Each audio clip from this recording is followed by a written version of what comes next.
Commander, hail Ming approaching. What do you mean, Hail Ming approaching?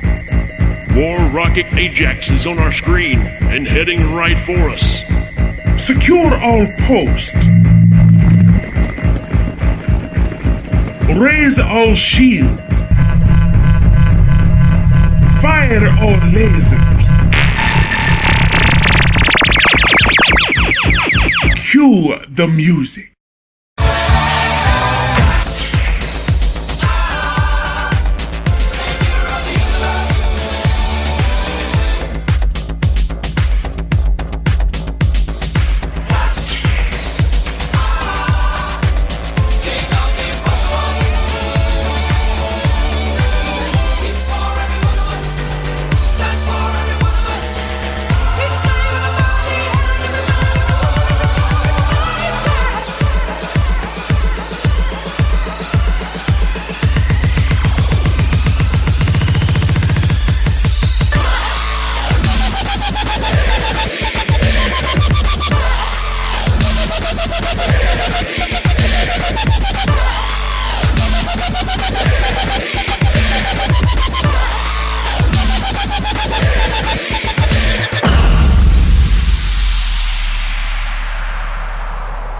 Well, hello everybody, what is going on? Welcome back to War Rocket Ajax.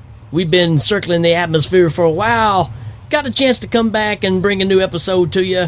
If you're not familiar, if you've just been disconnected for a while, I'm one of your co-hosts, Rick, and I'm proud to say that we have gotten back together for another adventure.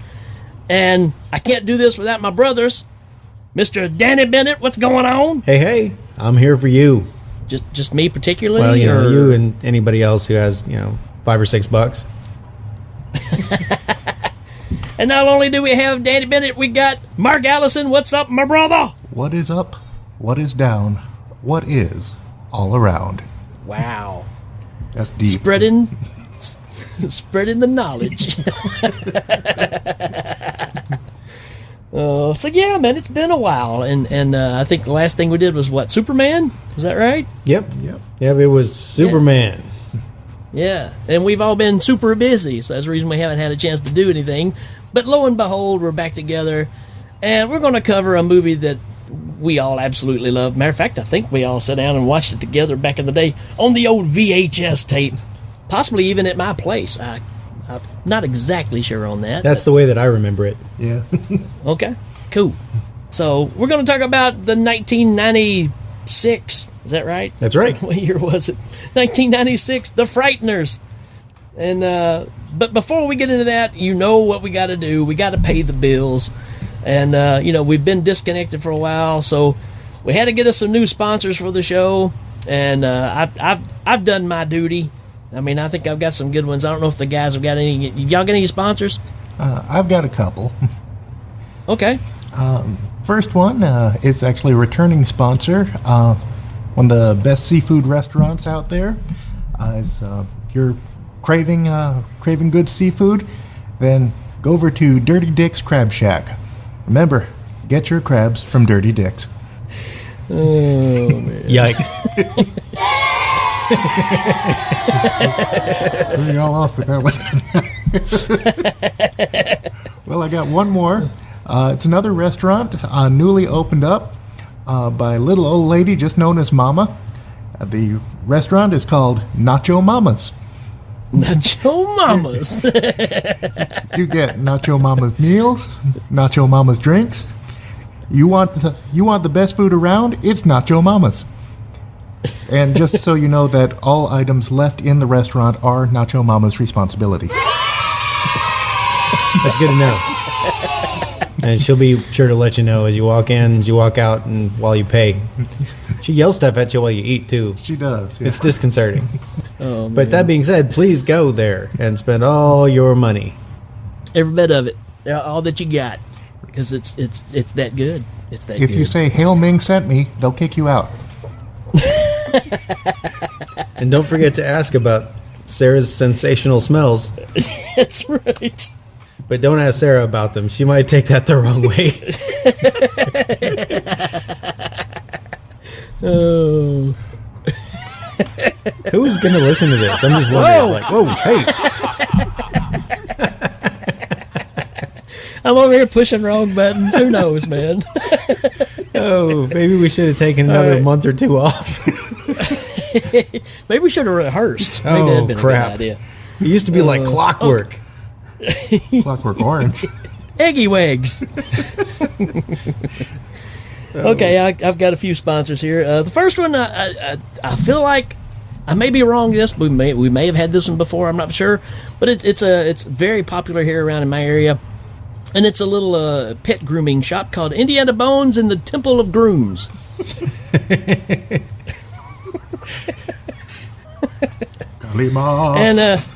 And to go along with the sponsor earlier that Mark brought up from Mr. Dick over there, he also has another business that kind of goes hand in hand. Hail Ming. Dick. But that's Dick Shaver's Salon. What did you say? Dick Shaver's Salon. Oh. And their motto is, "You don't know Dick." Sham on. No. Oh. I have to. And the last one is. There's another one. There's one more. Okay. Yeah. I'm ready. And this one, they've actually sent a commercial for us to play later on in the other stuff. Oh, good. And it's from the makers of Cup of Noodles and Cup of Steak. They've got a new one called Cup of Chicken. And their motto is, "What the cluck? It's chicken in a cup." What the cluck? It's chicken in a cup. I love it. I'm going to go eat some right now. I'm going to go eat a cup right now. Yeah, so there you go, folks. There's our sponsors. Make sure you go and spend all your money at these places if you can find them. Hail Ming. Oh, so with that, even though my head's already hurting because I'm laughing so hard, that moves us right into something we haven't talked about in quite a while. And I know like I said, we've taken a break. So we got to find out, what did you watch, John? What did you watch? Oh, yeah. Did you watch stuff? What did you watch? Yeah. Did you watch stuff? All right, who's brave enough to go first? All right. I'm going to follow it up. I actually did watch something this time. I watched a documentary about a mattress store in rural Kansas. Hard times caused for some business restructuring, and it's called Spring into Bankruptcy. And, it would seem like just another, tale of small town woe, except that it's also a musical. So, that with songs like "Your Sleep Number Is Down" and "Stuffing Your Mattresses," it's just kind of a tour de force about a small town mattress store trying to make ends meet in hard times. Tour de force. A tour de force about spring mattresses. That's right. Spring into bankruptcy. Tour de force. I would not recommend watching it.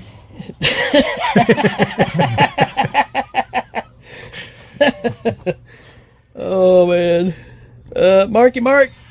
Well, let's see. I actually watched a really good drama the other day. It's about this man. He lives in New York, and his father, who lived in Florida, he passed away, and his last wish was to have his ashes spread across Ireland.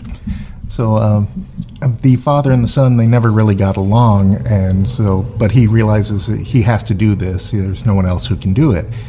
And on the way, he learns a lot about his father, and that his father was actually the way he was because he was shielding his son from even greater tragedies. So he learns that his father is like really great guy. It's a really touching drama. The name of the movie was Porn Sluts 97. I'll be honest, it was not the movie I was expecting to watch when I sat down, but I was really surprised. Yeah. I bet that was a surprise, and a pleasant one. Yeah. I think somebody taped over your your initial movie. I think that's exactly what happened there. Somebody mislabeled that digital file. You know, when I sit down to watch a drama, I'm usually not in the same condition as I do when I sit down to watch other kinds of movies. So I can just imagine, you know. That's why I don't watch movies. I watch documentaries, which I have one I'm going to talk about right now. This documentary is it comes from 1997, so not far from the movie that we're going to talk about today. But it's about a U.S. naval ship that's off the coast of Switzerland to develop a new form of military stealth power. The coast of Switzerland? It's coast of Switzerland. I'm sorry. Continue. Yes. Hey, it's a documentary, so it's got to be real, right? It's 100% true. So, by doing away with the trackable devices that could be, manipulated by foreign powers, they replaced the entire navigation system with 47 African elephants, which scientists have discovered have impeccable ability to know where they are specifically at all times. This also requires extensive special training of 742 seamen that learn to coexist with the elephants. So, there's a lot going on in this ship, and this thing's like 4 hours long too, man. But the person that's in charge of the documentary is Courtney Cox, and she takes us on the high sea adventure in her first documentary, which will surely share the understanding of how man and animal really do rely on each other. So make sure that you get the chance to turn over to I don't know, let's pick one. The History Channel, Amazon Prime, and check out Courtney Cox. Check out Courtney Cox and the Elephant Seaman. Hail Ming. You are a son of a bitch. That does it for. What did you watch? What did you watch? Did you watch stuff? Elephant Seaman! Elephant Seaman!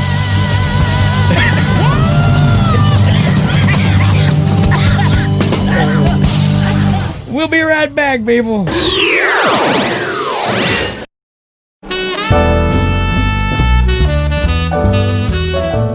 The Hail Ming Power Hour is brought to you by Deep Fried Critter Fritters, the only fritters that bite back, a Hungry Heifer exclusive, and loyal subjects of Mongo like you.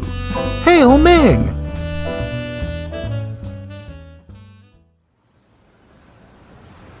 Oh, man, I'm hungry. You're having a hard day. And you're hungry. So, why not put some cluck in your cup? Try Benisco's Chicken in a Cup. Wow, chicken in a cup. I'll never go hungry again. Now in 3 flavors. Classic Southern Fried, Chicken Florentine, and the new favorite, Chocolate and Cheese Gravy. Oh, that's fantastic. That's Chicken in a Cup by Benisco. So you know it's good. What the cluck? It's chicken in a cup.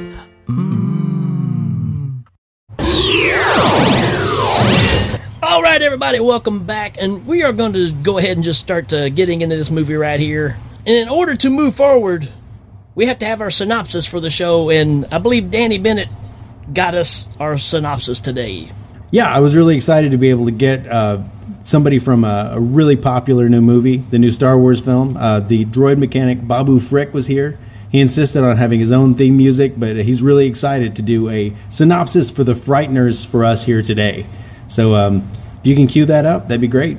Babu, babu, babu, frick. Babu, babu, babu, frick. Babu, babu, babu, frick.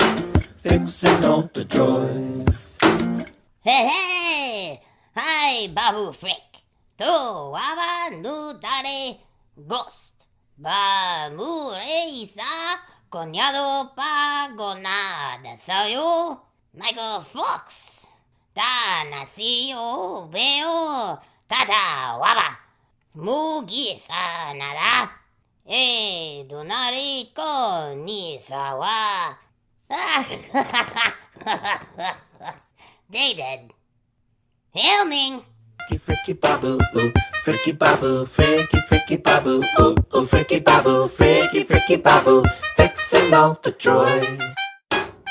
Fricky, Babu, Fricky. All right, even threw a little Hail Ming in there. How about that? Yeah, like I said, I got him to Hail Ming there at the end. Right. It's a good time. Yeah. Obviously, my favorite character in the new movie. So great pick.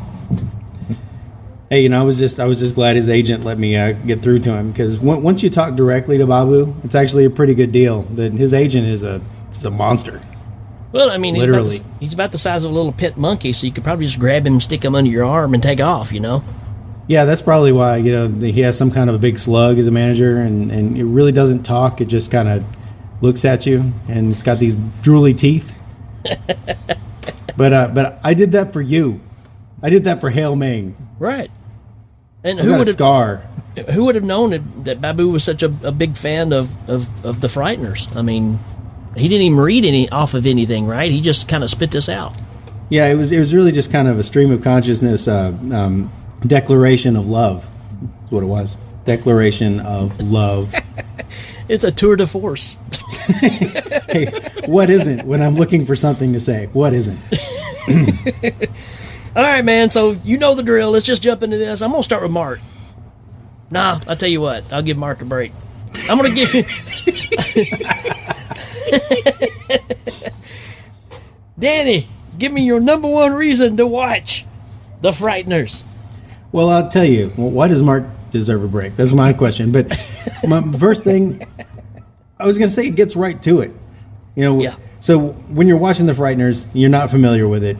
Obviously, you're looking to us for advice. I'm going to tell you right now, it's a tight story, and it gets right to the action with a haunted house and a pursuit of a damsel by some kind of a monstrous spectral force.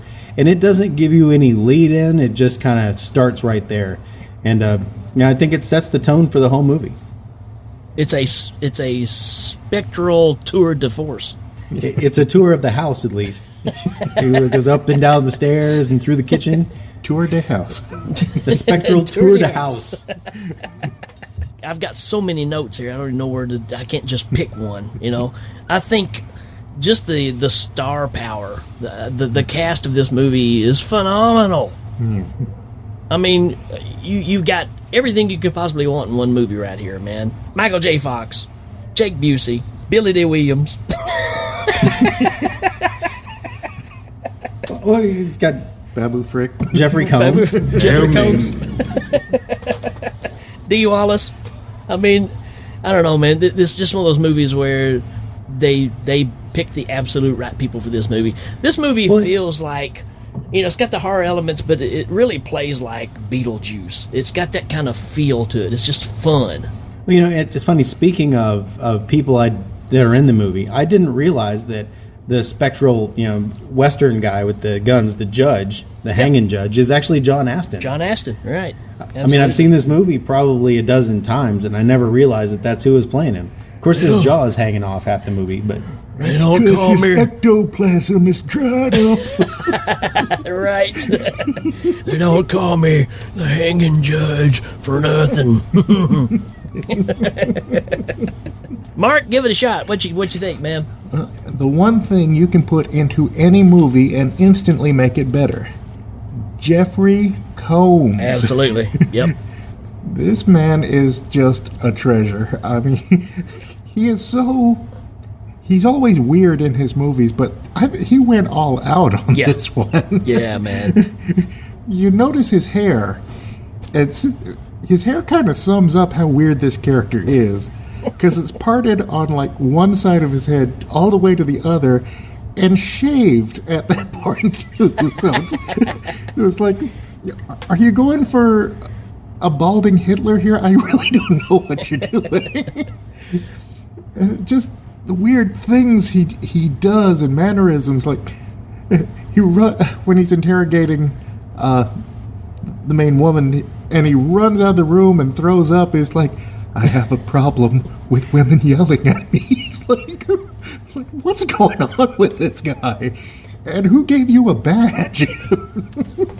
Speaking of that, because I had the chance to watch the director's cut, which is quite a bit different from what I remember back in the day. Now, you guys correct me if I'm wrong here, but there's a scene, again, Jeffrey Combs, 100% a reason to watch this movie. I mean, we could say Michael J. Fox all day long. Michael J. Fox is Michael J. Fox. You can't go wrong with him. But Jeffrey Combs knocks this thing out of the park. But in this cut, body is a roadmap of pain. Exactly. Now, you guys remind me or not, but when he's out there and she's in the car and she's trying to get off the handcuffs there, and he does that. He pulls open his shirt and he's just scarred up. Does he go into detail of what has happened to him? No. Okay, because in the director's cut he does. Matter of fact, when he's still in the car and he holds up his hands to cover his ears because she's yelling, and there's a swastika tattoo on his hand, and she sees it, and he makes a big speech about Educate us about the director's cut, Rick. The director's cut. He says that he was the Manson's family sex slave when he was young. Oh my God. He went undercover and became the sex slave for the Manson family back in the late 60s.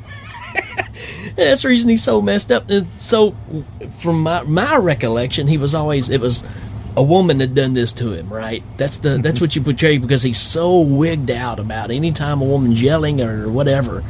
So you I think that's the intention we get out of the regular cut. But this one, man, he's been through all these different cults where he was undercover and ended up being a part of these cults. So he's just a total whack job from all this stuff. The cop that's in the movie, he says as a lead-in, he says that he's been embedded with all kinds of cults and crazies. He says it kind of dismissively. So you get the idea that he's been through a lot of stuff because of his assignments. But yeah, he doesn't go into detail. That sounds really interesting. It's bizarre, man. I'll tell you what to do. I'll send y'all a copy of it, because it's got all this extra stuff. You're like, wow, that really puts him on a different plateau of craziness. I love the scene when he takes out his badge and he puts it in Walt's face. He's like, I can do what I want because of the President of the United States. It's just, and he's holding his badge in dude's face, and then he sets it in front of her on the table, I guess it's all he's got to cling to because he's a scary, weirdo, crazy, cracked out loner. It's amazing how the power of his role in this makes you want to go back and watch everything else he was in. I think that's dead on right there. It really does, because you're like, man, did I just miss it before? Because he's just chewing up this movie left and right. It's true. You got him and Jake Busey in the same movie. Oh, man. And if they had given Jake Busey more time, he might have given him a run for his money. I totally agree. So I'm gonna pass on that. I'm gonna give it back to you, Danny. What's your next reason, man? We got lost in the woods of Jeffrey Combs. So my next reason, and I might be going in order here because I was making notes while I watched the movie, is driving Marty McFly, man. Yeah. I mean, the scene where and he's not under any kind of spectral interference or anything. He's just trying to get stuff off the floorboard of his car. And Michael J. Fox is driving on these weavy roads down this hill, and he's just cutting across the medians and through trees, and he ends up crashing into somebody's yard. And it's like, it really doesn't rattle him. So it's obviously the way he lives his life, every day.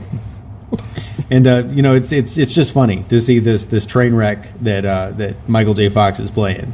Yeah, and you kind of develop that too. You feel for him, but you can tell he's a little loose cannon too, man. He's out there till you see Jeffrey Combs, and you're like, man, he's totally normal.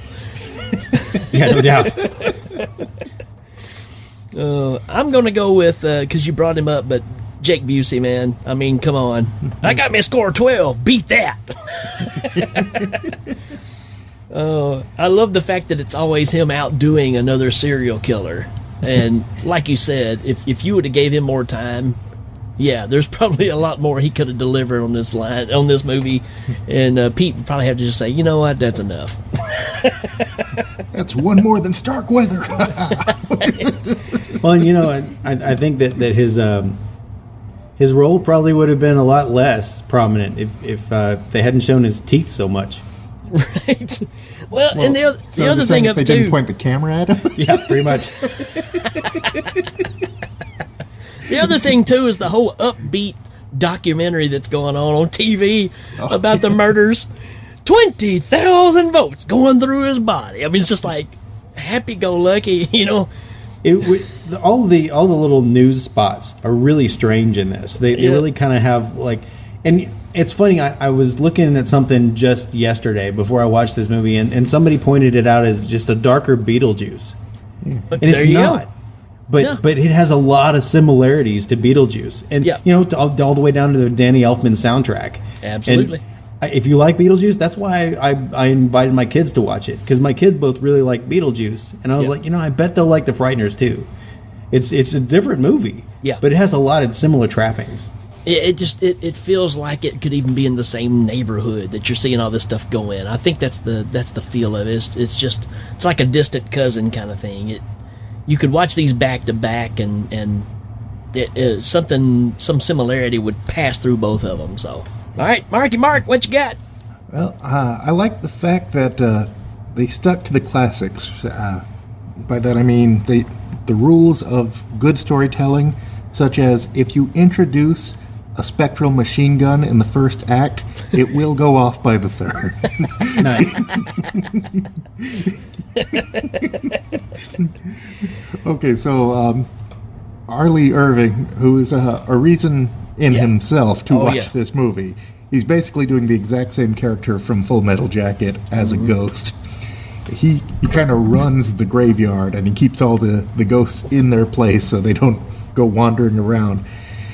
He's messing with Michael J. Fox early in the movie, and he changes forms into like a MP with a riot shield and boxing gloves in his underwear for some reason. And at one point, he pulls out a couple of ghost M60s and just starts shooting at the ghost. Then later in the movie, when the bad guy who looks like the Grim Reaper is coming after Michael J. Fox, Arlie comes out and he pulls out those guns, and unfortunately doesn't help him from getting that's another point I just need to bring up real quick. It's interesting that ghosts can die. They set up the fact that one ghost can kill another ghost, which is just really messes with your head. So the Grim Reaper, he takes out Arlie, but Michael J. Fox uses those ghost guns to fight back there. I thought it was a great scene. Yeah, and I think they play it loose with the rules of the afterlife, which is kind of a fun thing, too. They don't try and say, oh, well, in order to be a ghost, you have to do this. Or when they kind of say you have a chance to traverse over, and then later you'll get another chance if you don't take it. They kind of have a heaven and hell thing going on. They have ghosts, like you said, finding their final ends at the hands of other ghosts. But they don't really bother to try and come up with a rule book to follow. And I think that was a mistake that a lot of movies previous to it did, where they tried too hard to invent hard rules. So it kind of gets in the way of the story, and I appreciate the fact that it didn't do that. Yeah, I love the fact of, just like the difficulty they have with even like gravity or whatever you want to call it. You get the scene where they'll run and get stuck, in a wall or things like that, and you're like, maybe that's where the Beetlejuice kind of thing feels familiar, because it's like, why would a ghost get stuck in a wall? I mean, there's no reason to explain it. It just happens, and it doesn't happen so frequently that it's something you need to say, oh, they just did that for a story. They did that for the plot.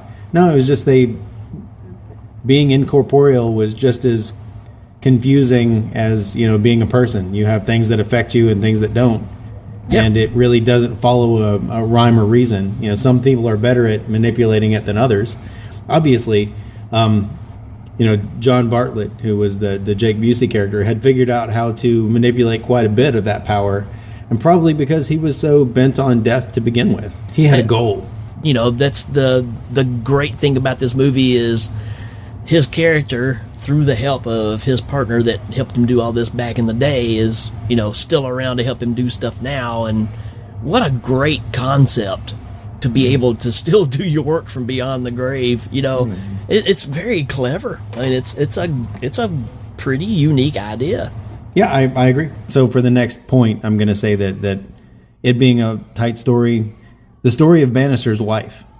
There are a few flashbacks that they use in this movie to kind of explain why people are the way they are or what's going on.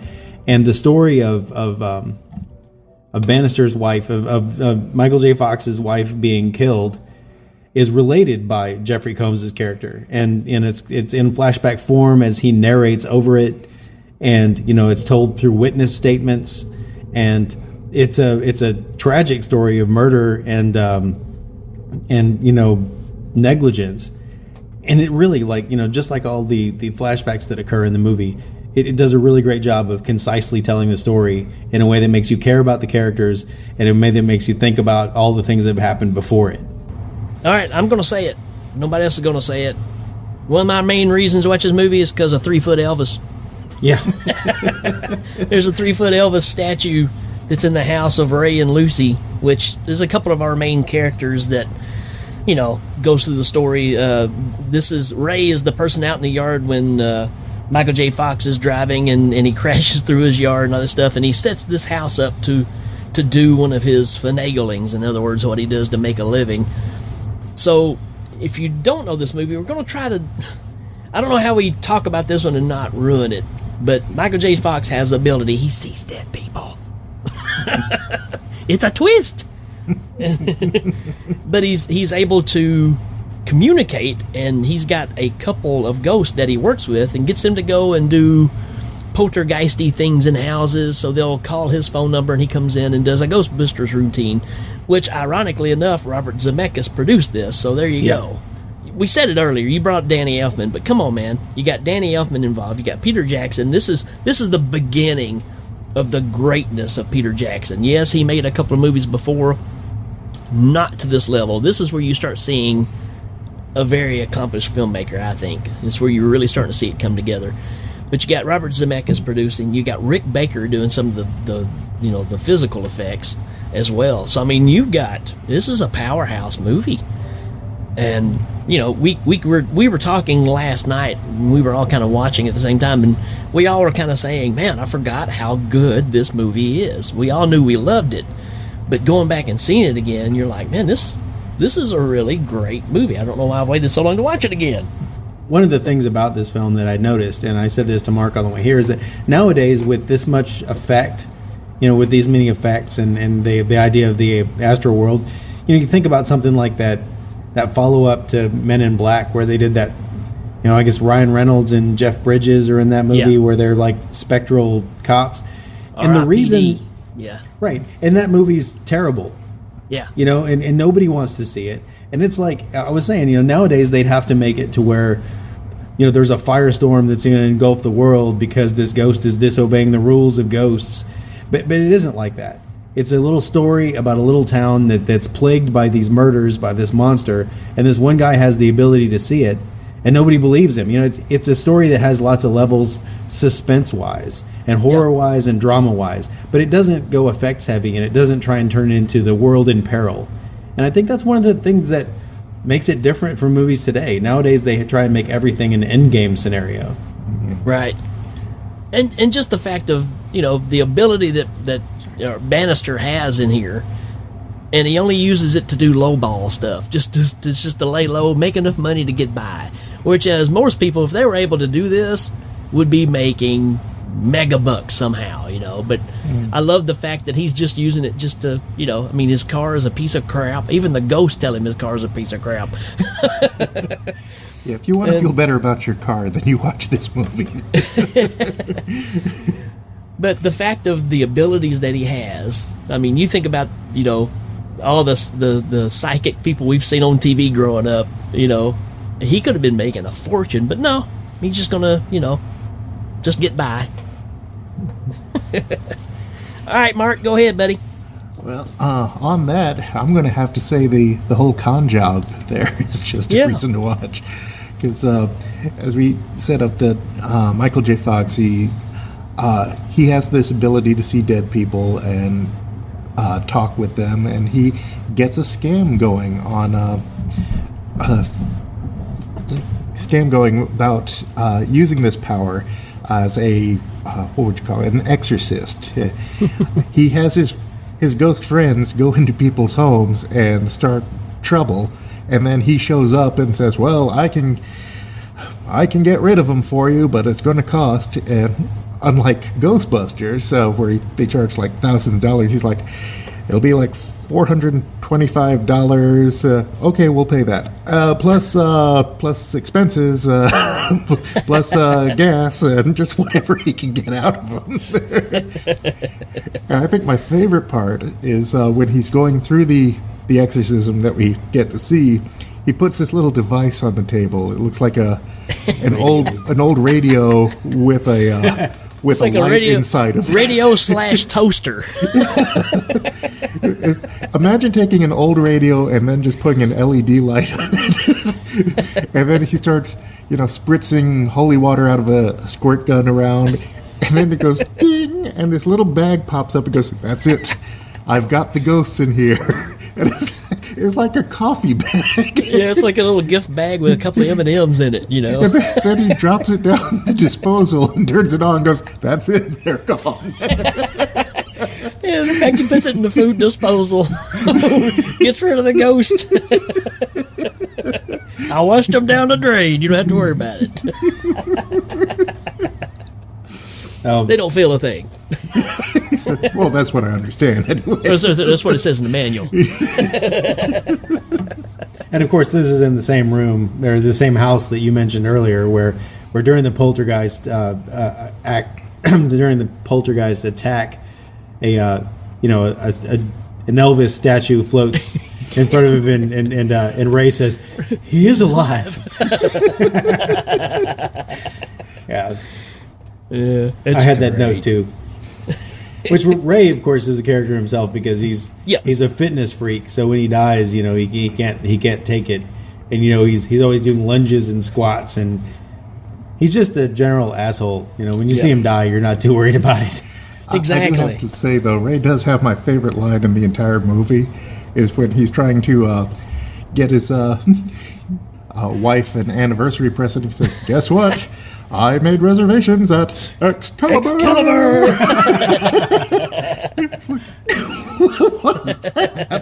Well, they go there later, and it's like some medieval restaurant. I hadn't made that connection. Thanks, Mark. It was hilarious, man. I mean, well, we'll go ahead. I guess that brings up Danny next, I guess, right?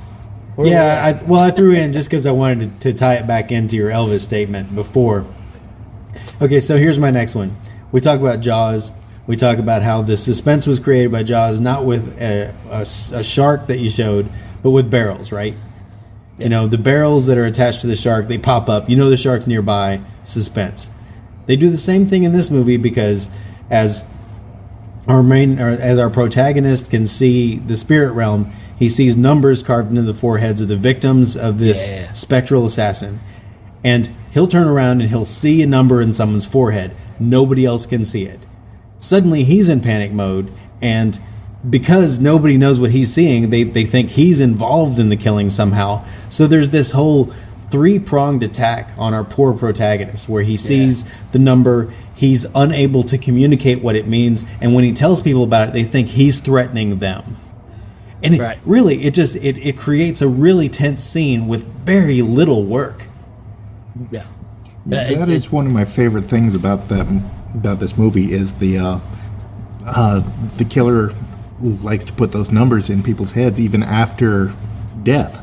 The ghost is still carving him in, but no one can see him or feel him or anything, and it's just really creepy. It was even the tagline they used for the advertisement of this movie when it came out, is saying "Your number's up." So I think it was just really well played. Kind of a weird precursor to the series of movies where you get knocked off because it's your time. What was it called? Final Destination. Final Destination, right. I couldn't think of the name of it, but it's almost like a precursor to that because your number pops up, except this case somebody can see it, know. Right. It's the Reaper is a killer, and the Reaper wants to kill you next. Yeah. And Tony Todd comes in and gives some strange message. Oh, no, that's the other movie. Sorry. And I really thought that the tagline was "buy a bag." Go home in a Go box. home in a box. Frighteners, buy a bag. Go home in a box. Yeah, Hail The bag Ming. in question is the little one they drop into the disposal. buy a bag. Put it in the garbage disposal. Go home in a box. Go home in a box. That's important. Buy a bag, kill a ghost. All right, so who's that bring up next? Is that That's Mark? me. Rick. All right, Rick. I'm gonna say the partners in crime here, man. His ghost buddies. Oh, yeah. We've got an ensemble here of 3 characters. You mainly see these 2 gentlemen that go and help him out. You got one that was obviously killed in the 50s or 60s, wearing still a school, leather jacket, and then the other guy was killed in the 70s with a huge afro, still wearing, like his street clothes, and he is hilarious, man. His line delivery is just fantastic. It's Chi McBride, who Yeah. he had a long run in movies, but then it just kind of stopped. I don't know what he's up to now. Yeah. But he really makes this work because all he does is, he does what he's supposed to do, but he complains about it the whole time.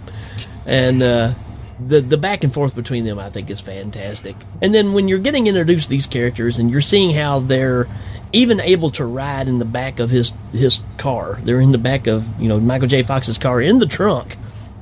And they come out of it, and then, again, like we said, we get the characters that are, get stuck in the door, coming through, and all that kind of stuff. So you're getting that kind of, build between these characters. But then that's when you meet the judge as well, and his dog running around, whose back half is nothing but pretty much bones. It's just like, what a crazy, whacked out idea, but it works, man. And these guys, I mean, they're with him through the thick and thin of all this, man, and that's what's amazing. I mean, there's times when they save Michael J. Fox's butt, but they set up these scams. They go the second one, man, the second one they go to the woman's house and they're making the babies fly around Miss Waterhouse, right? And they're flying the babies around. I love that. And of course, Michael J. Fox comes in. He gives them the same spiel as always, and they're like, "Dude, she knows. Stop. You're making a fool of yourself." And then she holds up that paper and he sees it where it says he's a con man, right? Or he's conning people out of money and all this stuff. And just what a crazy whacked out idea, but a definite reason to watch these movies is to see these characters, man, because they do so much throughout all of it. Agreed. What they lack in global gravitas or big storytelling, they make up for in drama and the characters. They're tremendous. No, we talked about the Beetlejuice feel of the movie there. I think that was never more prominent than when the ghosts are making the babies fly around the room. Right, exactly. Yeah. And so you get this like lighthearted kind of comedy thing, but Beetlejuice never straight up murdered anybody. That's the difference there. And Beetlejuice, so you think about it, it was probably inspired by it. Beetlejuice came out 7 years before this movie. Yeah. So there was probably some whether it was intelligible or conscious or not, I'm sure it derived some elements from Beetlejuice. Yep. And also the scene in the museum, which I'm sure is somebody's reason to watch this movie on your list. But again, with them making the mummy get up and start walking, and you're checking out going, what the heck is this? Because you don't see them at first. And the cops are all shooting at the mummy, right? And then, then it shows that you can see them, and they're actually holding her and making her walk and other stuff. And then dude just turns into Bobcat Goldthwait all of a sudden. And she was so beautiful! Well, and you notice that the stiff shirt from the Sedgwick Hotel and Ghostbusters shows up for like a tenth of a second in that museum scene where he like tells somebody to leave. We're like, hey, it's like over in the Sedgwick Hotel. I wrote it down in my notes just because I had never noticed it before. Because he doesn't get he gets a line, but it's like it's in the middle of a panic, so he just kind of runs around and says something to somebody, and then they cut to the next scene. Yeah, the whole museum scene is great because you get to see what people are seeing that the ghosts are doing. So instead of it being you seeing the ghost and going, "Oh, this is kind of hokey," you're actually seeing the things stand up and move around, and it's kind of weird. But also you get Magda's death. Right. The lady from the newspaper that wrote the con artist story. she obviously feels like he's got something against her because he came into her office and told her she can't publish that stuff. And then he shows up, and what does he see on her forehead? He sees the next number. Yeah. So, she's thinking that he's coming after her. Yeah, he says, "You're next." And she's like, "Are you threatening me?" But and then he walks up and punches her in the face and takes off with her. Yeah. And that was actually one of the more creepy scenes in the movie, as far as I'm concerned, is when she gets killed. Yeah. And the light comes down to take her soul away, and while she's ascending, she's just screaming at him, like, "You killed me! How does it feel to have killed your wife?" And just like, I'm like, oh, Yeah. Yeah. As she gets drawn up in that column of light, she says, "You're a murderer." Yeah. It reminded me a lot of Evil Dead. Actually, it was a lot. It reminded me of the specter. You're here for your soul, and they fall down. It's just something about her floating in midair and screaming at him was just. It's an element of a movie that isn't a comedy for sure. My next reason would have to be the judge. Oh yeah. The rudenest, tootinest, mummy rapingest cowboy in the West. The overall look of the judge, just himself, he's like an old ghost that's going through ghost old age, I guess you could put it. His parts are falling off, and his entire torso is gone. And he's just being held up by his spinal column. And I'm like, this is horrifying, yet funny at the same time. Made me feel like I was watching House 2. Yeah. Exactly. Yep. I was going to say the first show we had Mark on was when we were talking about another ghost cowboy. And it's just like, when a man's jaw falls off, it's time to hang it up. I ain't shooting blanks no more. And there's something kind of refreshing about that even ghosts kind of go through this mundane stuff that Sure. we care about. Just like, oh, I'm getting older, I'm losing my hair, I'm losing my jaw. and all you got to do is find the right corpse, and it turns everything around. Exactly, yeah. Hail Ming. I like it when they lie there. Really, that was, I don't know what to make of that scene. That was just... That was Peter Jackson. That's Peter Jackson. Yep. I mean, who made his career, pushing those limits. All right, I've got one that I think all three of us can agree is something that we think of anytime we ever bring up the Frighteners with anybody. And that's the point of Hail Ming, isn't it? Is just to make sure that everybody knows these high points, and then they go check out the movie for themselves. And I'm going to say, because I'm wearing a lead breastplate. Jeffrey Combs is in an interrogation with Michael J. Fox. He thinks that he's stopping people's hearts with the power of his mind, and he says, "Oh, you're trying to do it right now, aren't you?"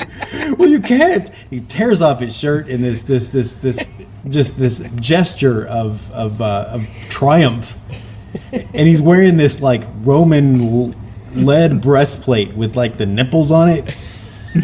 And it's just that scene. Whenever I think of the Frighteners, I can't not think of that scene first. again, I mean, Jeffrey Combs. I mean, we could have just stopped the show 5 minutes in and said, "Yep, Jeffrey Combs," and good night. I mean, if anyone else had tried to deliver that line, this movie would not be what it was. It'd be like, "Oh, this is cheesy crap." Man. But the fact that Reanimator said that, it really Right. makes it special. Man, my next one, and I have to go with this because of several reasons, but the anniversary meal, when Michael J. Fox goes with Lucy, who's a doctor, because they're at the funeral for Ray, which Ray's floating around and talking to Michael J. Fox, and he's trying to communicate to Lucy and all this stuff, but they decide to go eat, which happens to be the reservations they made for the anniversary. At Excalibur! Excalibur! And the whole spiel, man. I mean, Ray's right there beside her, and he's trying to talk to Michael J. Fox, saying, "Tell her those flowers are for me," and all this stuff. It's just fantastic, because she's like, "Well, tell me about you." And he's like, "Oh, she don't want to hear about you. She wants to hear about me," you know. Ray is such an a-hole through most of it. But you end up liking him because the whole parts when he's dead is just hilarious. Yeah, But yeah. coming out of this, the part when she says something, he goes, "You bitch!" Oh, that's fantastic. But out of that, Michael J. Fox goes to the restroom because Ray swings at him and knocks his glass of champagne over out of anger. So that's the other thing too, is some of them can barely make things move, some can make a lot of things move, and I just wonder if that's based on how long you've been dead. You learn how to use what you got, because when I think about Ray floating around and he's falling down and going through the ground and through the walls, it's because he's new at it. Then you get some that are really, really good at what they do, like the guys that help him.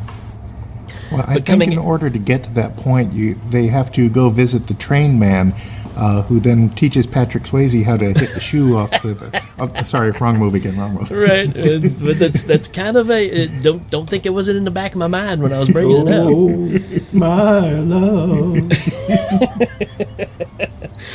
We should just watch Ghost, y'all. Yeah, you do that. I heard that. That was good stuff. So coming out of that, Michael J. Fox goes to the restroom, and there's this guy that's eyeballing him because he's looking around, and he sees this guy over using the restroom, and he looks, and the dude's got the number on his head. And of course, the guy's thinking, okay, what's all this? But what's beautiful about this is you get to see the Grim Reaper at this point, which is a great shot. By today's standards, the CGI is pretty sketchy now. This is early day. But the scene where the Grim Reaper comes through the mirror and grabs that dude's heart still looks really good. I think they used it sparingly enough that the fact that it was limited didn't hurt the movie. Right. To me, it only hurt it when he was like crawling through the walls and stuff, and you could tell it was just kind of, that looked pretty dated. But this scene in particular, any scene where it was the Grim Reaper floating around, looked pretty decent. I saw a documentary on Frighteners, and apparently this was the first movie that Peter Jackson really used CGI in. Yeah. And he said apparently that in order to get all the shots that he wanted, he went out and bought something like 17 different computers to put these shots together. And he said once he was done with it, he was like, well, what am I going to do with all these computers now? And then he got the job on The Hobbit or Lord of the Rings. So I think those computers got put back to use there. So good investment there. That was kind of the beginning of Weta, I believe was the name of the company. Yeah. That, he started up doing all the CGI stuff. So this is the beginning of the Peter Jackson that we've known and loved, which we were already kind of fans of anyways. I don't know if fan is the right word. We were very aware of Peter Jackson. With Meet the Feebles and Bad Taste. This one just took it to a whole new level. So it's kind of like the graduation of Sam Raimi. Kind of that same thing. All right, where are we at? Mark, is that your turn? Yeah, I'm going to have to say the hospital scene. Oh, yeah, fantastic. Because, it's pretty much the climax of the movie is they have to go to the hospital where the original massacre had happened, and I believe they have like the killer's ashes, and they have to find the chapel because it's consecrated ground to spread the ashes in order to get rid of Jake Busey. And it's just, it's an old dilapidated building now, and it's all run down. But there's this great moments that when they're going through the place, Michael J. Fox, he looks around, and then everything looks the way it did years ago, right before the massacre. And there's this moment in there where it's like, he knows what's going on. He knows that this is some kind of psychic, ghostly vision. But he also knows there's nothing he can do about it. Right. Which I love, because so many of these movies, they have these like flashbacks, and the character's like, what's going on? And he's like, I know what's going on. I can't see my partner anymore. I'm going to have to just do my best to make my way through this place. And it becomes a real problem because Jake Busey's partner shows up with a shotgun and is trying to kill them. And every now and again, he'll flash back to the past, and he's like, okay, I know she's in here somewhere, but I can't see what's going on in present. I can only see what's going on in the past. It causes a lot of tension there. Plus just witnessing the overall massacre that had happened in the past. It was just like a double whammy there. Yeah, the transition between the past and current state, because not only do you have them running around in the past and Michael J. Fox is seeing all this, but you have them running around in current state too, kind of doing the same thing, you know.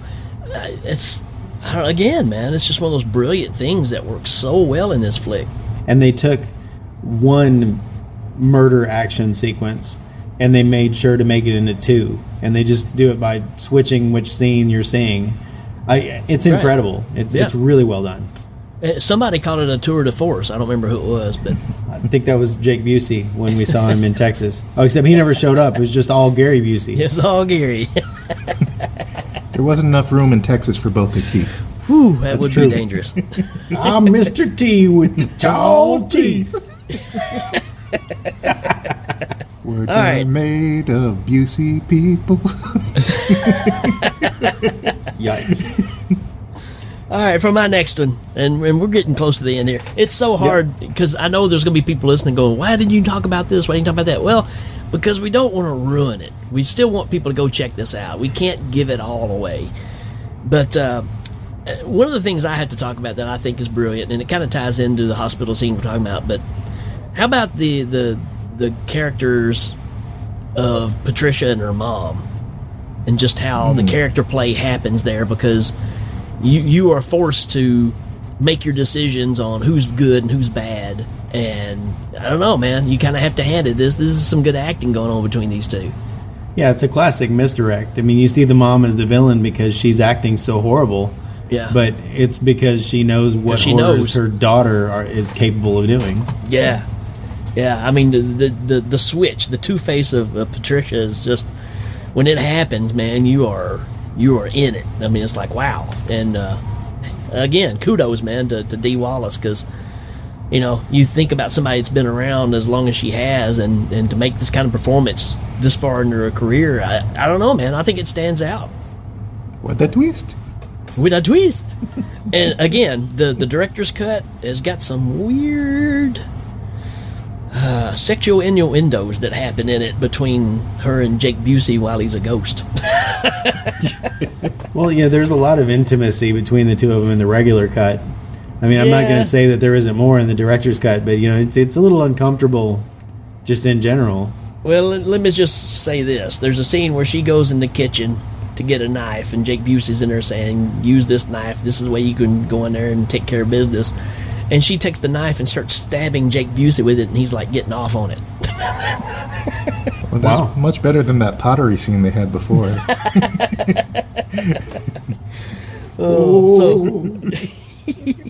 that a Ginsu? That feels like a Ginsu.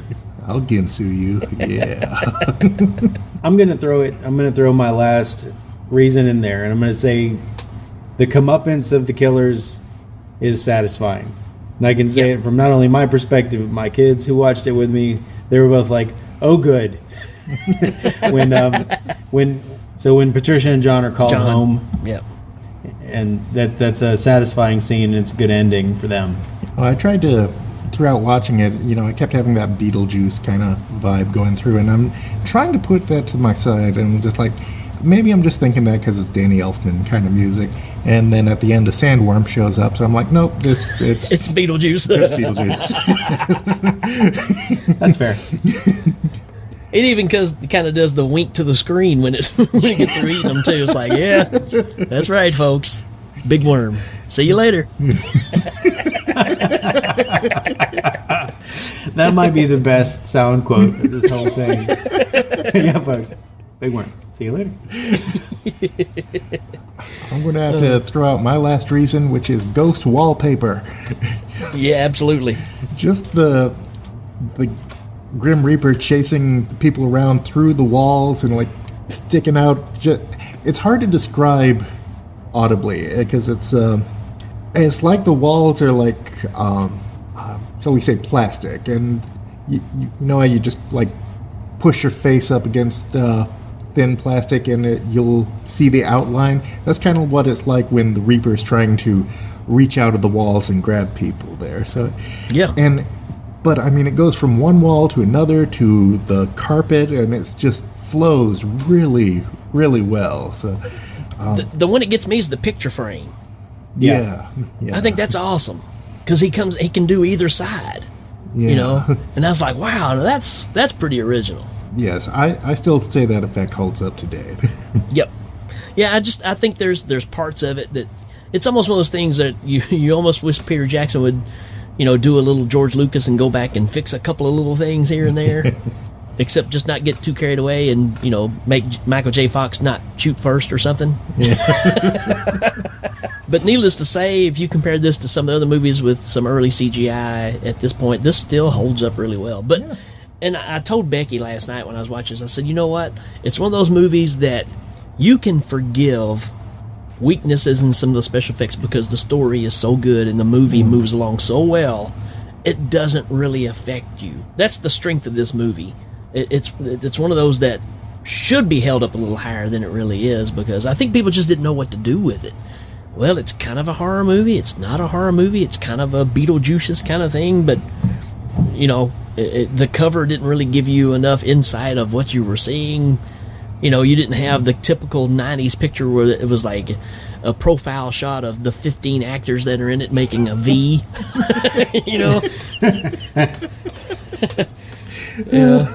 So I think that's kind of why it got lost. I think everybody listening, if you have not seen this, absolutely go out and get a copy of it immediately because it's just that good. And my closing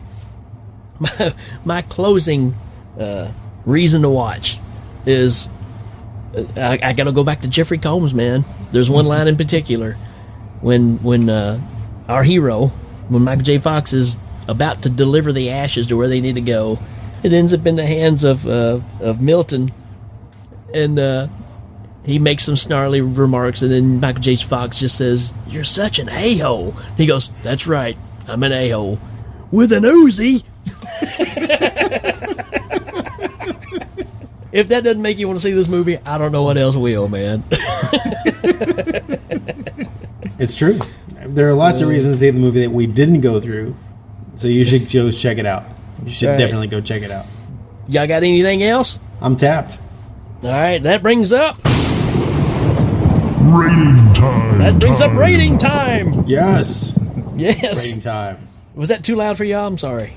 It was. What? It kind of made me pause there for a second. I bet. I'm going to give this 442 elephant semens with Michael J. Fox on ice. Michael J. Fox as a corpsicle. Nice.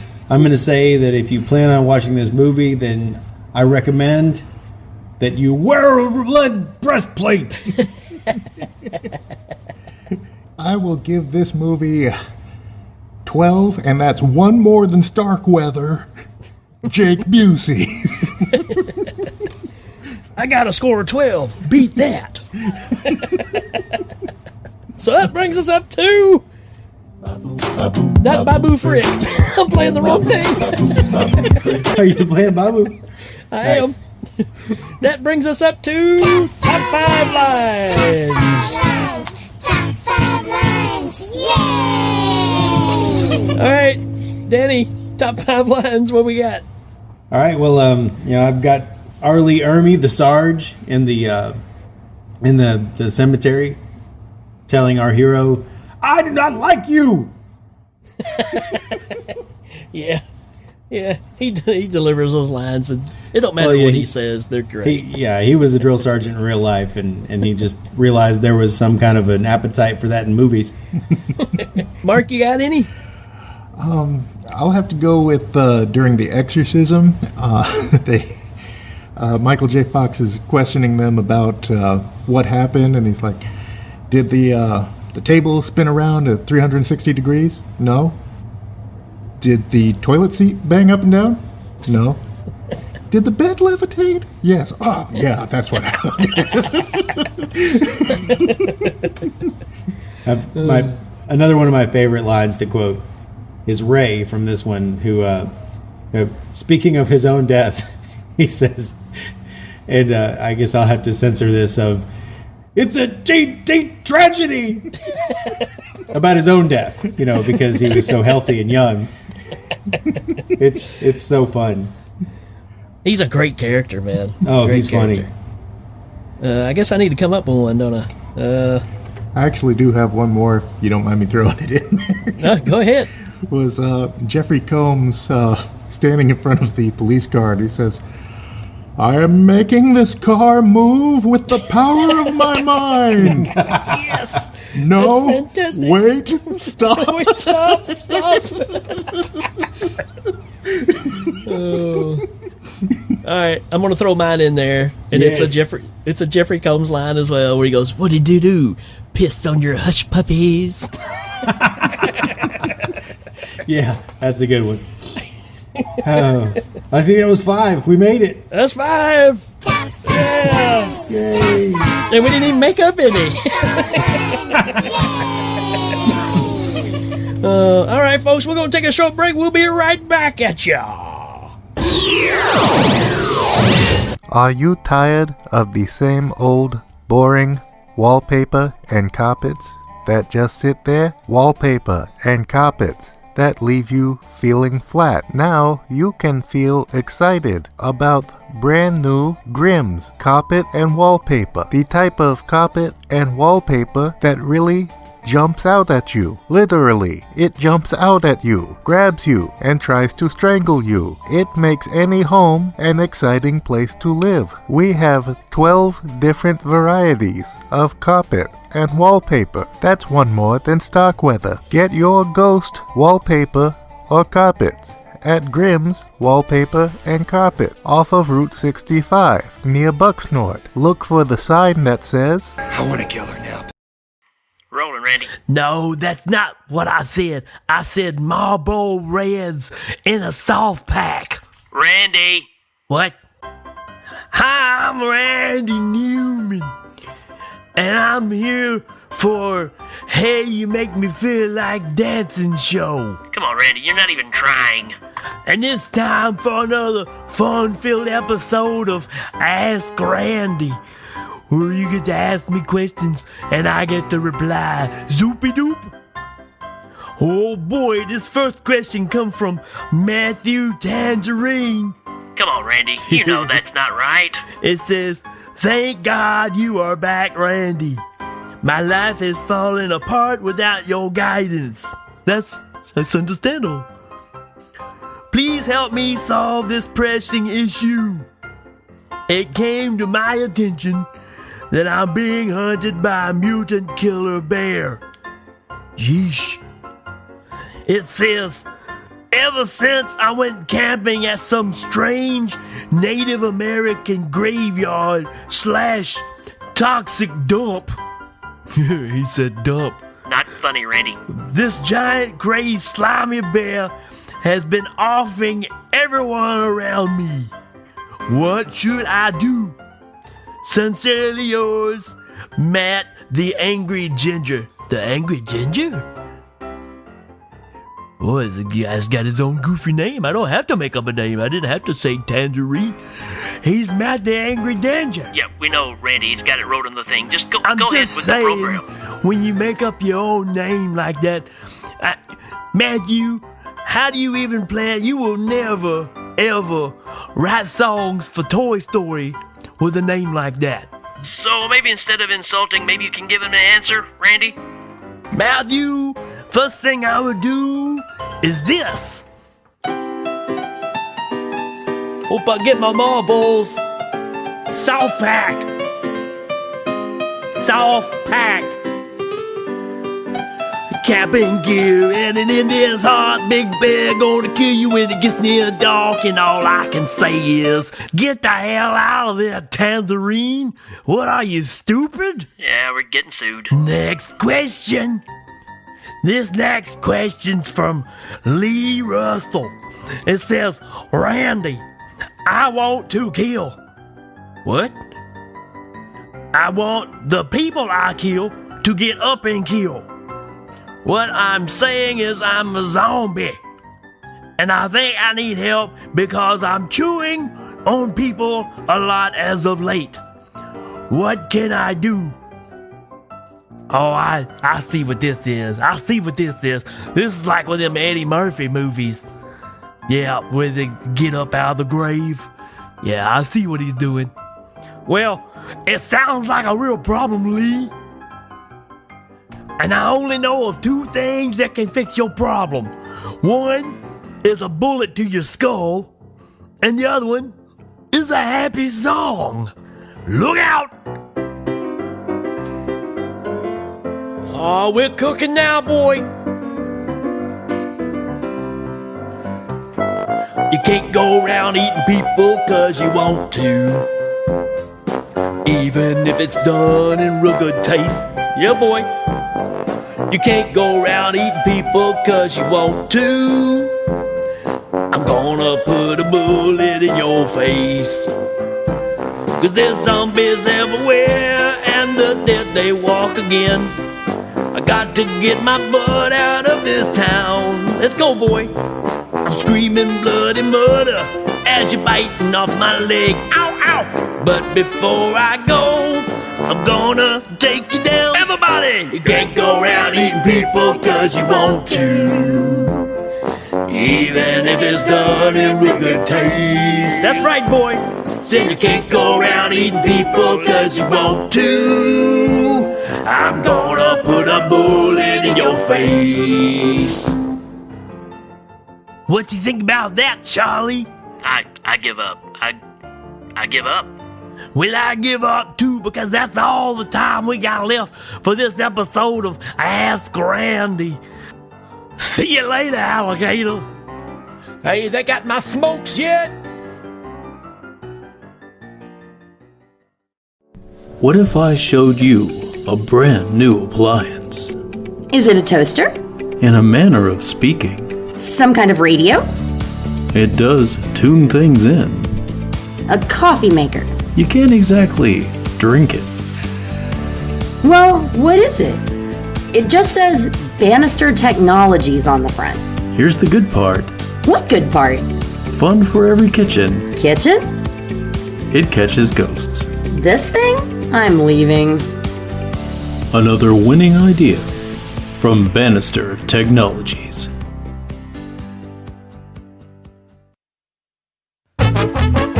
Need a box cutter? Well, we got 'em. Right here at Studdard and Godley's Hardware Emporium. Supplying all of your box cutter needs, be it 1 blade, 2 blade, 3 blade, or a set of blades to get you through your lifetime. And here's a helpful tip we will give you for free. If you ever tend to lose your box cutter, you can put your initials on it. That way, if someone finds it, they will be able to return your box cutter to you ASAP. So come on down and enjoy the excitement that we have for our products down here at Studdard and Godley's Hardware Emporium. Bring the kiddies.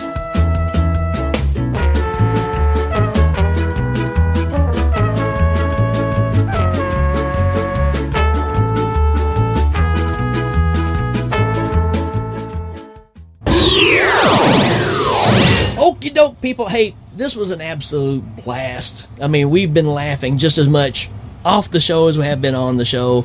And I have to admit, I mean, I absolutely love doing this show. These are my buddies. And this is just fun, guys. I've been missing this. So hopefully we can get this thing going again and do some more shows, because it sure is a lot of fun, man. It's a lot of work. I do more work on this show than I do the other ones, but it's absolutely worth it. Thanks again for us all getting together. Thanks, Mark. Thanks, Rick. Thanks for watching the movie. It was a labor of love because it's one of my favorites, and it's been a long time since I've rewatched it. I think if anybody out there goes and checks out the Frighteners on our recommendation, then we will have done our job, and I think that they're not going to regret it. Right. I just love getting together with my friends, going over these movies, hailing my Ming. It's that's a new T-shirt for sure. We got a new sponsor, people. I think last time you went to hail your Ming, you saw a movie about an Irish dude and his son. Yeah, right? I think that was what happened. It's better than elephant semen. Oh, is it? Well, yeah, probably. I think that was the sequel. This is why I love getting together with you guys. So, thank you for helping me be part of this show, and I'm just having a blast. Well, all of a sudden we're doing like a Thanksgiving show. We're thankful for everything, but I'm thankful we missed our Thanksgiving show. Yes. We have all been super busy, so it is fun to get back together. And when you do one of these shows, you realize, yeah, that's why we do these shows. And it's great to get back into doing some Hail Ming. And for all you fans out there, or even if you're not fans, we kind of want to make you fans. That's kind of how it works. But if you have ideas for some movies that you might want us to watch, send them to us on Facebook and stuff, and we'll say, no, we're not watching that. We're going to watch what we want to. That's because that's kind of how we do this thing. No, we do try to accommodate you folks when we feel like it. Matthew Tangent, he could probably get me to watch something, but as long as it's not Zombievers. Yeah, that's Zombievers was fun. Yeah, you can. I'm sticking myself out there. I like Zombievers. You can do that on your own. So that's the beauty of this, though. But if you do have recommendations, or if you just want to say, hey, you know what? Glad you guys are getting back together. Great hearing you guys again. We love all that stuff. And so just, go out there and toot the horn and toot something. I don't know. Yeah, I don't even know what I'm saying now. That one just threw me there. I don't know why I said toot your horn. Go up there and toot your own horn, because I'm not going to toot it for you. Right. You don't have to go home, but you can't stay here. Folks, it's been fantastic. We're going to cut out of here. We will see you next time. See you later, people. Astral projection, the spirit world, the departed. In layman's terms, ghosts. Are they friendly, indifferent, deadly? Once I saw an elderly uncle appear across a river, beckoning me to follow him. Did I go? No. Well, that's all the time we have for this one. And until next time, remember, actions speak louder than catchphrases. Take care, everybody.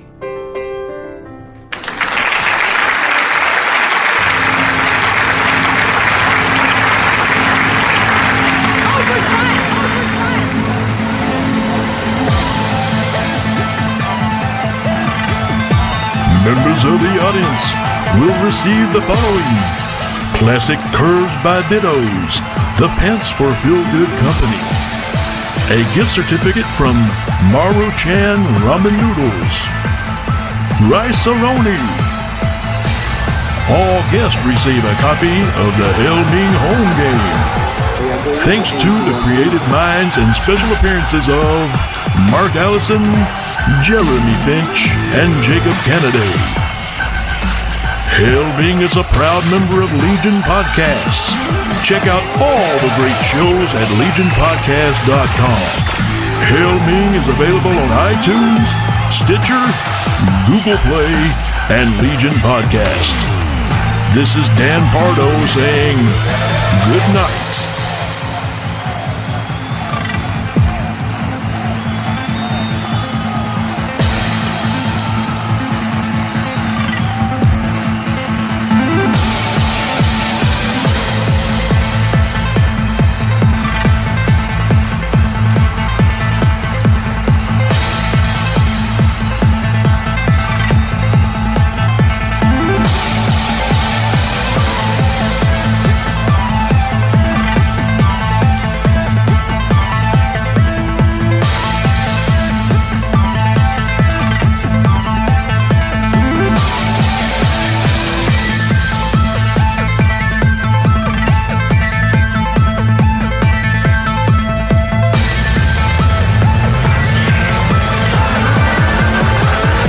are going to empty your memory.